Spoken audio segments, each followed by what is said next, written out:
Okay, welcome back to another episode of Camp Time is Real Time. I'm your host, Sarah Lebrecq. Little hiatus there, couple days in between, but we're back.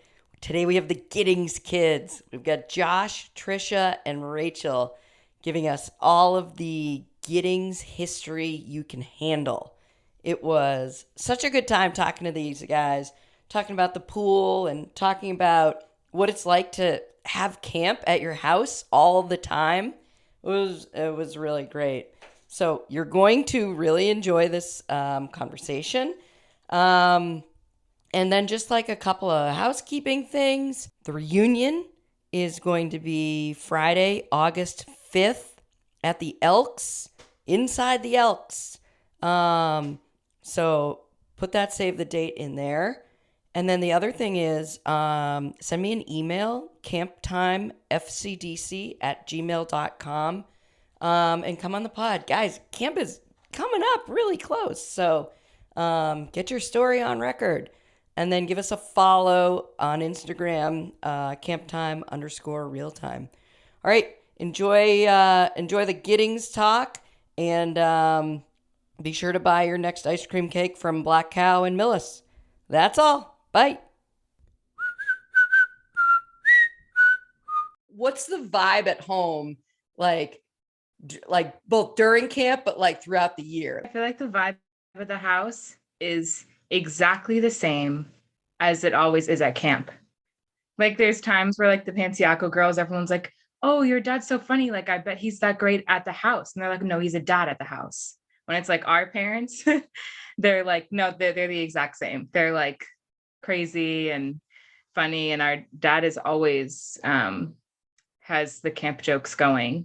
I'd say the effort's always there too. Like we're the type of family, I guess, that like was like, hey, it's dress up day.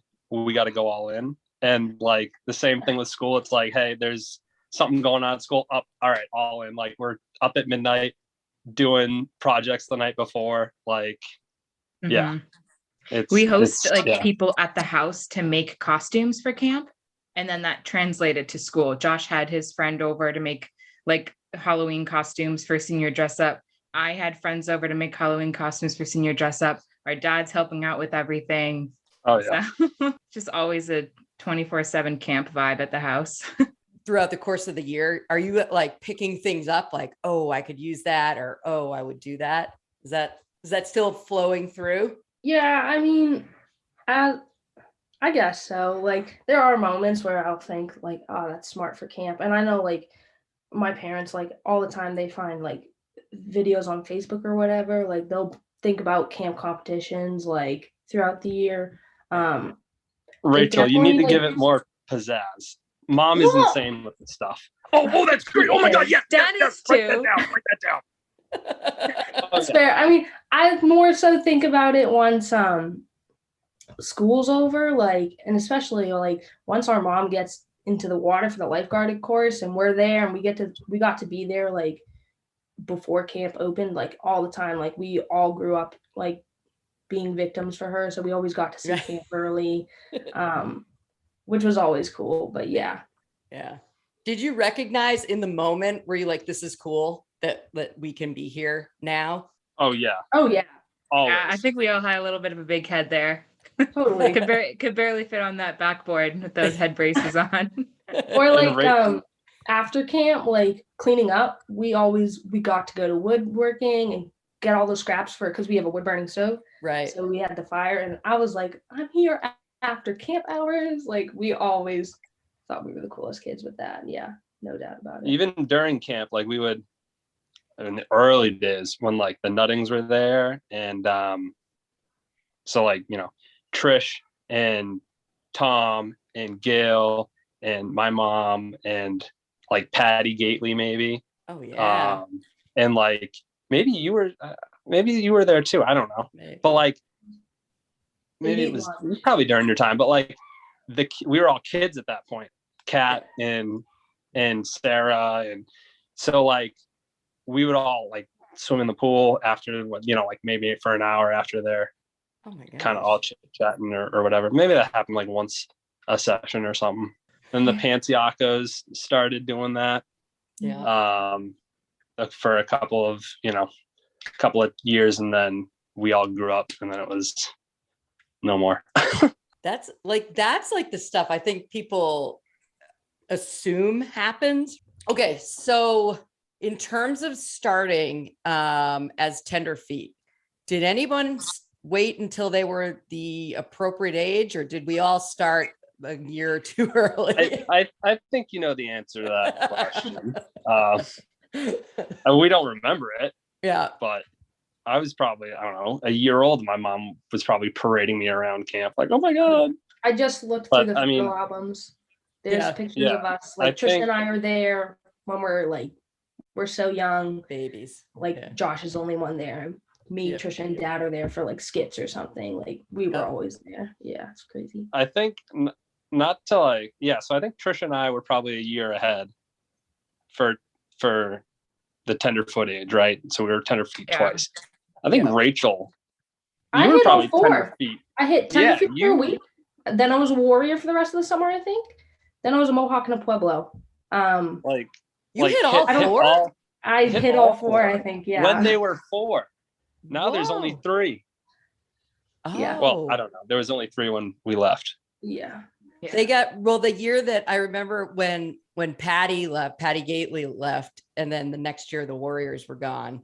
It was like no Patty, no Warriors. So like I remember that. Yeah. I don't know if they brought it back. Wait, so all 4?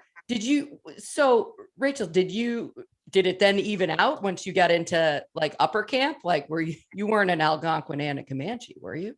No. She was every single tribe. Yeah. If we did the math, she's actually 47. Yeah. She went 16 years early. So I have allegiance to there are two groups per age.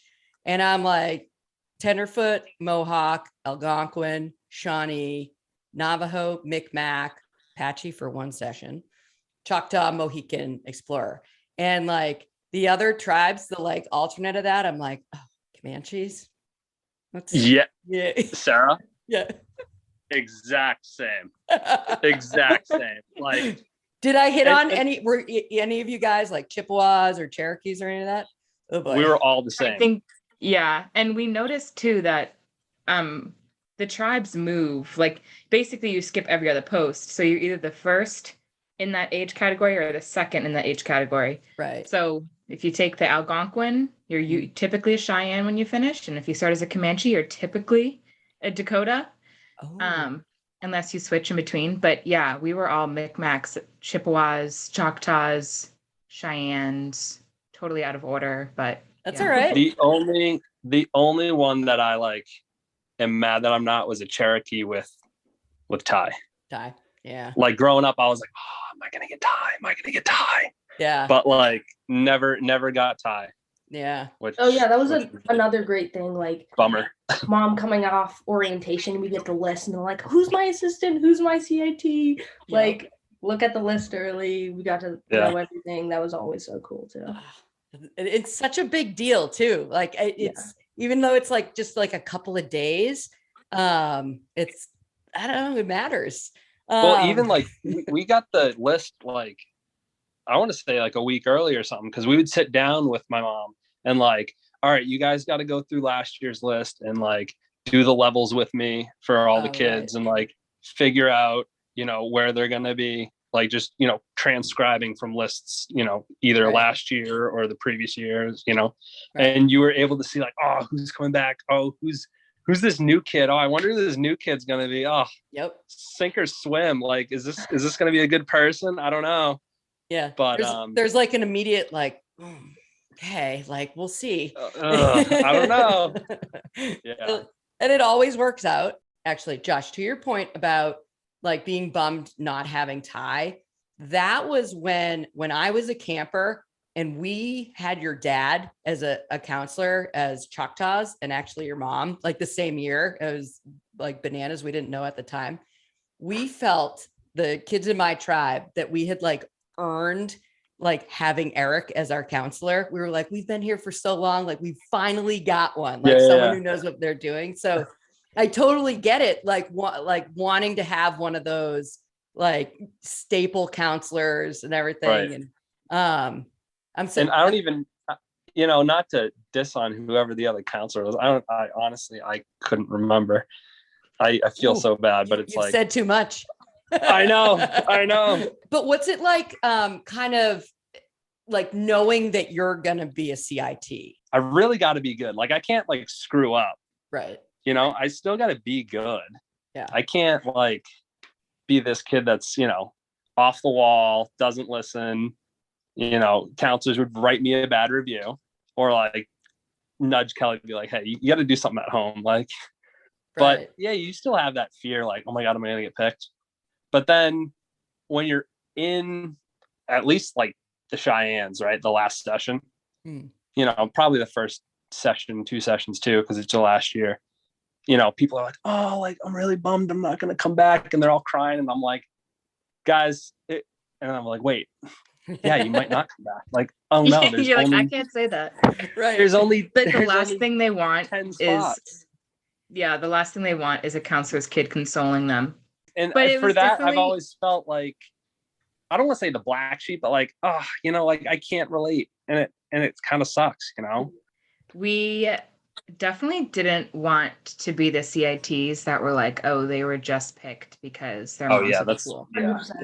So you still had that pressure to like prove yourself. So it wasn't like, oh, I got a Gittings because their mom and dad met here. Right. Yeah, exactly.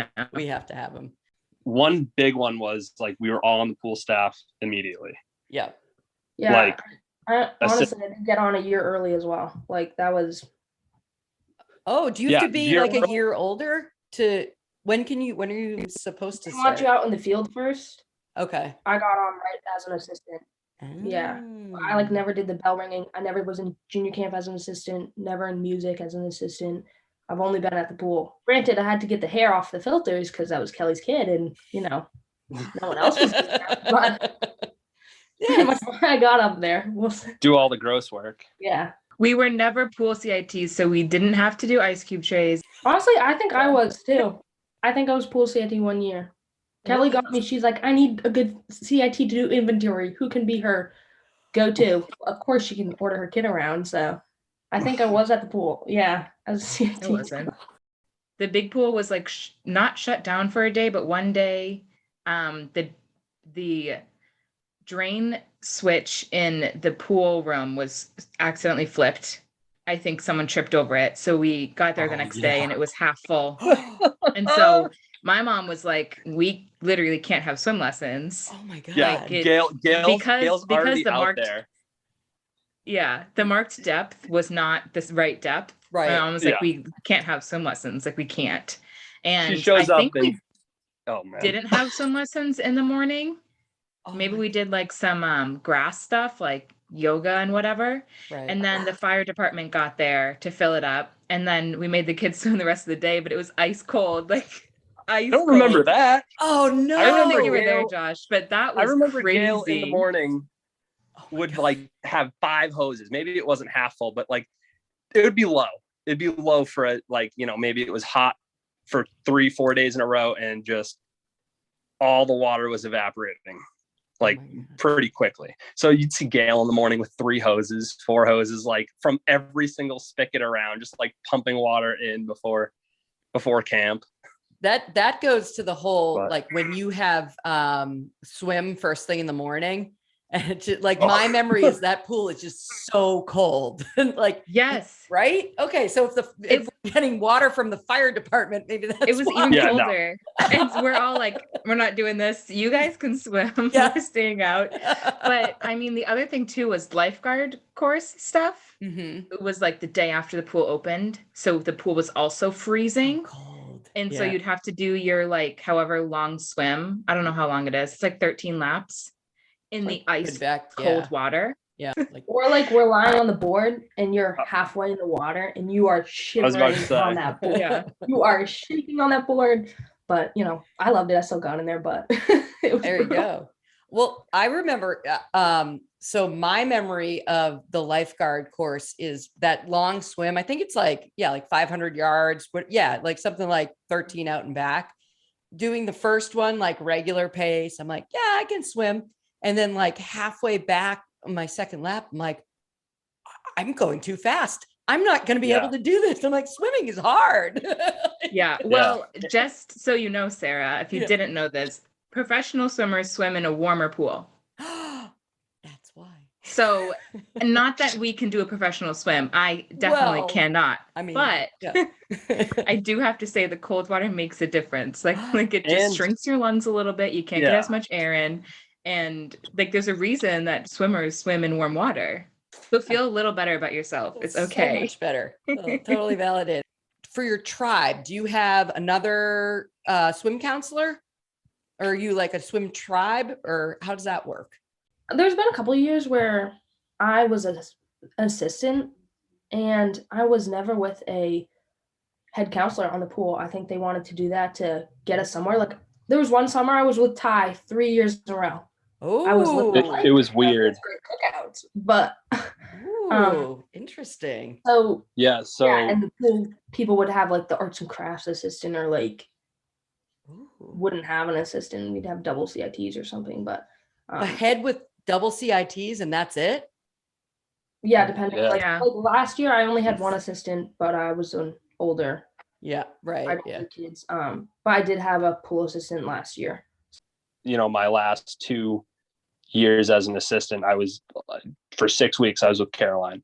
She was a very Sarah vibe head counselor. I never had you as a head counselor, but it's probably something that Caroline picked up. Right, like how can we send these kids away? It was awesome. It was great. It was like, oh, you got the right answer? Oh, no, you're still wrong. Go back out there. You're off on blades of grass by just a couple. Go count again. That's not a real 4-leaf clover. Yeah, like she was a tribe that one of my Navajo tribes that it was like 30 scavenger hunts. We're like, no. That's probably where we got the idea from. Yep. then it got outlawed per cat, but that's fine. The only 2 campers that I've actually seen successfully do the butterfly, Brian Ray and I think Katie DiBiasio, both on the pool staff. Right. But they were like also swim team. Yeah. Kat wasn't your camper, obviously, but she was on swim team. She could do it too. If you were on swim team, you could do it. If you weren't, it's okay.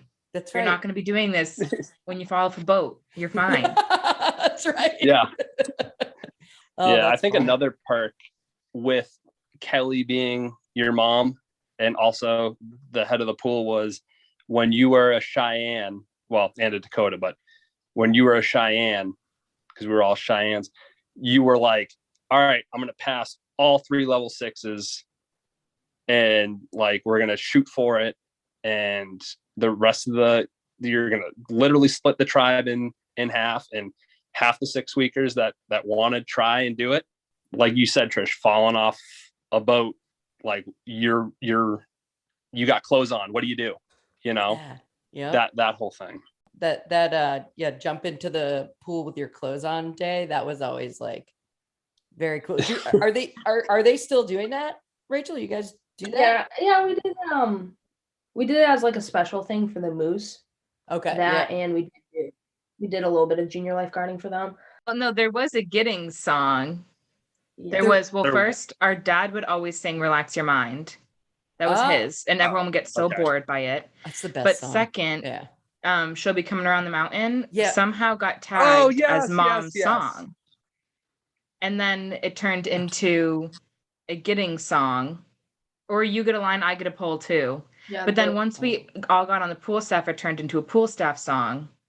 Oh. So, and there were times where Brian Ray loved She'll Be Coming Around the Mountain because our mom did the train thing. And so we'd call her up there a few times a summer to do Coming Around the Mountain. And we'd have to go up and do it with her. And he was loving it. He's just like, he's up there. He's like, scratch, scratch. And it was like, he's just mocking my mom the entire time. I think that's the best part about singing is a lot of people liked to mock Mom. She was like the one to mock. And it was like, okay, we can mock her here. We can't mock her at home. But yeah. Well, she's got all those jokes. She's got that bagel joke. No, she's got the one joke. Yeah. The one joke she knows. All those jokes. Hey, if it works, you stick with it. If if it ain't broke, don't fix it, right? That's what we Right. say. Yeah? Yep. And we also, like I was saying, we definitely like we've all played instruments growing up, so like we were pushed on there a few times. Like Josh definitely played the guitar a couple times. Like Tricia played the keyboard. There was definitely one day like they're like, all right, like Rachel's on the drums, and I like brought a kit from home for like one day. I was up at singing. Yeah, and then there was a talent show where we all did. So yeah. One year we did a set or something. We did like 2 or 3 songs. Yeah, we At the did end of the songs by the show. Who. Yeah, we did. Yeah. We did Who Are You? Josh was on guitar, Rachel on drums, and then I played the keyboard. Did any of you ever work as just assistants like out in regular camp, or no? Was it all pool? Josh and I did for a year. Oh, you did? Okay. Yeah. I don't remember where I was. Yeah. But junior camp was always fun. Yeah. What And then tribe I had did you music. have? Oh, junior camp I had the Pueblos. Oh, okay. You were also definitely in arts and crafts because you did buttons and tie-dye. Oh yes, I was in. Yeah, those are my 3. I had junior camp, arts and crafts, and music as an assistant. Oh, all right. Wow. But I remember doing the bows, and I had to go. It was the first one. It was the first bows I had to do. So the assistant before me didn't wrap up the wire. And so I was down at boating, and I had a huge extension cord that was a giant knot. And you're supposed to press play right when the bell rings.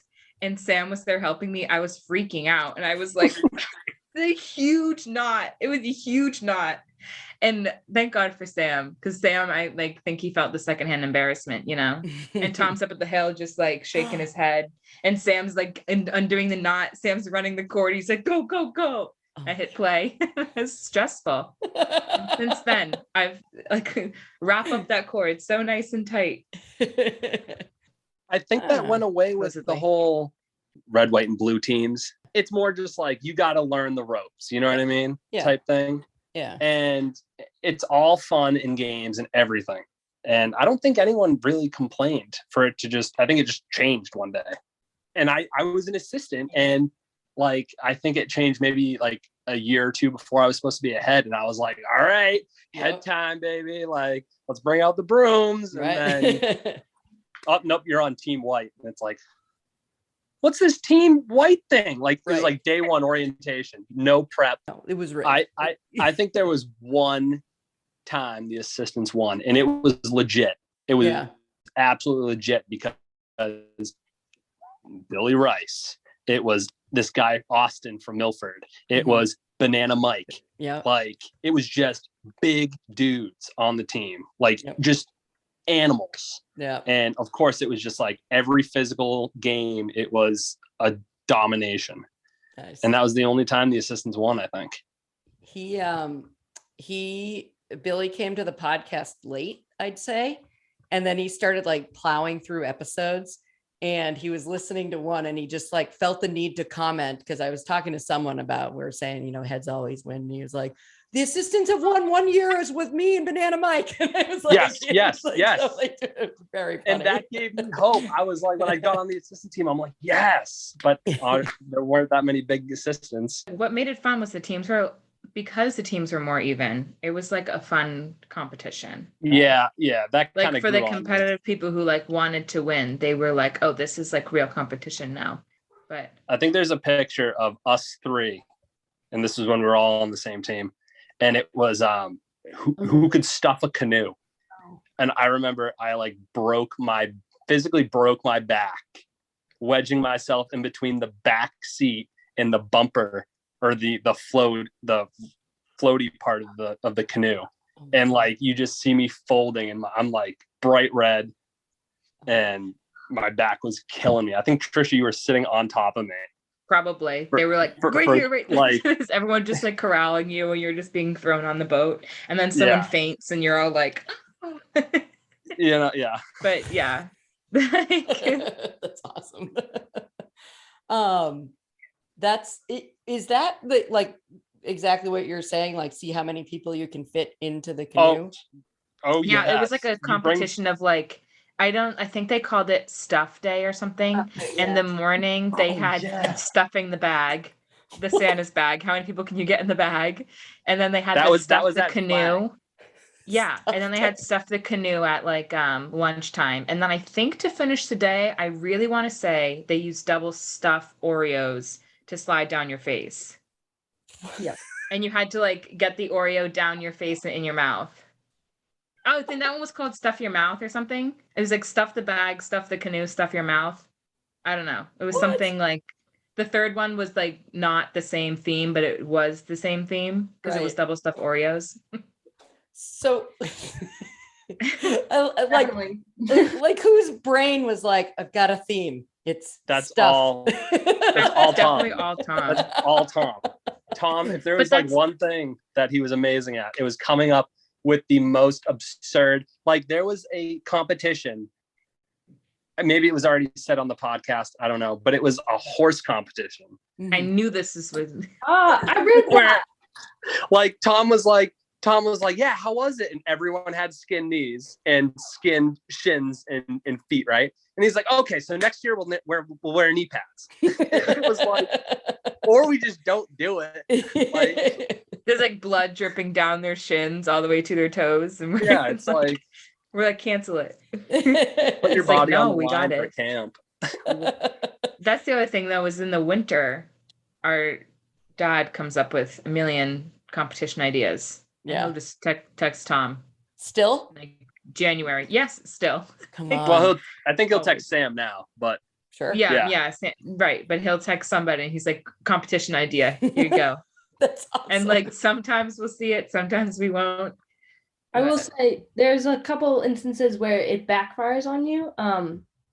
There was one time my dad was, I don't know where, at some camp gathering before camp, whatever. He's talking to Tom and something about like, I have great one-liners, right? But that's like on the fly. And then my dad's talking about that Tom, and I have to go up and do a whole segment, roasts with Rachel. And I blame my dad for that fully. I'm like, Dad, what?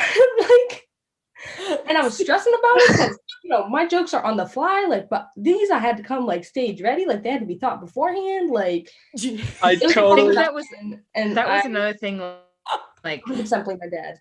Going back, totally forgot about pool, that. Like click was the pool staff was like helping Rachel come up with all this stuff. So it then turned into all of Rachel's stuff was from the pool staff, and so then it was the pool staff roasting the rest of the camp, like 100%. Yeah. So that I think that's another place where it kind of like could have been avoided if it was anyone who wasn't on the pool staff creating these roasts. Well, you were her writer's room.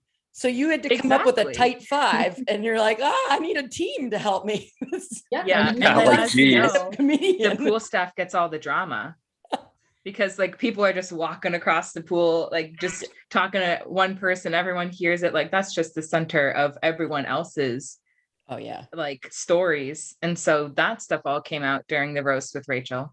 There's no better place, in my opinion, to just like stand and shoot the breeze than like leaning on the fence, like by the pool. Like almost doesn't matter where. My preferred spot was like at the top where kids would change on the outside, just like, what's going on? And you find something to talk about. Like there's no better place. So I can see, you just everyone's got something to talk about for a couple minutes while they're like waiting for kids to go to the bathroom or like waiting for their like in the nurse or something. It's great. Yeah. It's kind of like the epicenter, I guess. Like, at least the nurse's office, most likely, right? You know, you got games, archery, boating, theater, music, arts and crafts, woodworking, and the pool all right there. I mean, that's the whole camp. Well, yeah, but then you got ceramics, video, and then all the woods.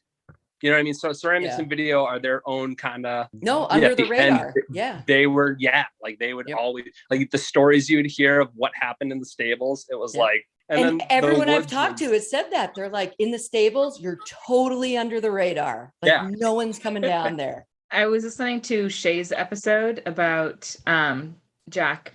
And I was dying because those things we talk about like every year are the burnt pizza bagels and the rain. And we had him twice, but he was like like my favorite head counselor. Yeah. Like he gets shit on a lot for those cookouts, but like that was the fun part. Like the burnt bottom pizza bagels, the frozen top, and then it starts downpouring. Right. And we're like, this is great. This is great. But it's always made me feel incredible about my cookouts, you know? Right. Like, oh, Exactly. you get a hot dog with a little bit of dirt on it. That's fine. Yeah. I had half burnt, half frozen pizza bagels. You're lucky. Yep. You're welcome. Well, he Yes. was so funny about it. He's like, yeah, like that was a very bad cookout. He's like, I like to think all of the other ones were decent, but that seems to be the one that everyone remembers. Well, I don't remember a lot of cookouts. I remember that cookout, and then I remember Billy Rice making us, well, probably was Sue, the fresh chicken parm where he breaded the chicken parm the night before. What? But we didn't have Ty as cookout guy. No, you know So who we didn't. You know who we didn't Billy have? was cookout guy. The janitor. Oh, maybe I shouldn't say this. This is a Pansiaco story. So when the Pansiacos get on the podcast, ask them about John's special cookouts. Yeah. It only happened once. It only happened once, and it was my Cheyenne year. And once Gail found out about it, she said no more. And that was one of those things where when John explained the story, he's like, yes, Gail, of course, no more. Like when John gets in trouble, he's like, yes, okay. We haven't had Sam. Yeah. But like he was the type of guy, or is the type of guy that like first day, we're gonna know everyone's name by the first. Yes. I was like, yep. I was like, are you kidding me? Mm-hmm. Yeah. Like, that's so hard. Yep. He's like, nope, you're going to learn it and you're going to learn it. Like, I was like, all right. Like, it would be name and town. I remember him being like, oh, okay, where are you from? Okay. Yep. Yeah. I was Sam's assistant once, and I think I said this on a pod, but I was like, whoa, okay, this is how you're a good counselor. I'm like, I'm going to file that one away. Yeah. It's amazing. Yeah. He also gave all of his counselors a card from the campers when they were done, even if you were CIT. I was a CIT once for boating, and the next week I'd get a card from his entire tribe. Oh my gosh. I think, and he did that with everyone. And I was like, and that was like one of the counselors that you, as a CIT, you thought respected you, you know? Yeah. Yeah. He wouldn't do any hazing. He would give you like real stuff to do, but like you felt the respect. Right. Well, I know you've been mentioning yoga. Yes. And this has nothing to do with us as siblings. Okay. But I just needed to let you know that Brian Ray has made a huge step forward in yoga at camp, because we would be at the pool and it'd be like a land day for whatever reason, like the pool's half emptied or it's thundering, and we would do camp yoga. He'd like make up they'd be right poses. He did yoga with his sister. So he like knew the flow of yoga, but he'd be like, we'd be in tree pose and he'd be like, and inhale Tuesday cookouts and exhale CITs squishing your lunches. And it was like the best thing ever. We'd be in like warrior 1 and he'd call it archery. And then he'd be like, and go into reverse archery. And we'd be like in warrior 3. But so yoga has tried to make an appearance through Brian Ray. And it was so fun. There's a way to make it work at camp. And exactly. It sounds like that's the way, right? Like, yeah, I think it can work, but I think there are still a lot of people who hear yoga and are like, nope, no one wants to. No one likes yoga. But when Brian got to running yoga, everyone was like, wait, this is like, people would sit out and watch, and then they'd like hear him do yoga and they'd like slowly start joining in. They're like, okay, this is like kind of fun. Yeah. All right. So the idea is still there. Yes. Love it. Thank you, Tricia. Appreciate it. Of course. Oh, that would be lovely. I like it. I was just gonna say something to mention. I don't think we could not mention the fact that, you know, every time, like for camp, we'd always bike in. We were always Kelly and her ducklings. There's definitely a summer or two we had our cousins come, and it was not only just the 3 of us, it was 5 kids and also Tricia's friends. So there's always like huge crowd biking to camp. That's awesome. Yeah, I just thought that was fun to mention. Yeah. Well, I mean, what, you're like 1 mile from camp? Not even something like that. So how long do we think your mom will be at camp? She wants to be there for longer, but she wants to leave the pool. Oh. She's like, nobody wants to be looking at a 50-year-old woman in a bathing suit. Oh, yeah. She runs in 2-year intervals. So with the research. So she's got this year and next year, and then I guess next year she'll make a decision if she's going to get recertified or not. What would she do? Yeah. She wants junior camp. Junior camp. Yeah. Yeah. Huh. Or I think she was talking about Woodlore too. Because Okay. I mean, Scott is amazing in Woodlore, but Scott's now in junior camp. Is he in junior camp now or not yet? Oh, he's in boating. He wants junior camp. So ideally, she's like, me and Scott are in junior camp together. Oh. I loved Scott and boating. Loved Scott and boating. Yes. Yeah. And this is when Scott had dreads. Okay. Yep. Like, oh yeah. That was prime. That was like, I don't know, I was probably an Algonquin or something. Yeah. Like wicked young. Yeah. He's done, I think this will be at least his third time in boating. He's a bunch of times. Yeah, he's been in and out of boating. Yeah. But then he's been at games and Woodlore and archery. Yeah. Yeah. Yeah. He's on the rotation. I like that. Like he's got a lot of good ones in there. It's nice to be like, oh, I'll come back and do boating. Like, oh, do you know who runs the podcast? And I tend to categorize the people who I know, like, since I was very, very, very, very little. I'm like, oh yeah, they changed my diapers. Yeah. At least once. Yeah. Of course I do. Yeah. Yeah. So like, oh, so do you know who's running the podcast? I go, she's definitely changed my diaper. It's true. You're not wrong. Yeah. So yeah, it's good. I'm happy to hear that. Well, whoever asked that, get them on the pod. And just be like, it's not scary. She's not that scary.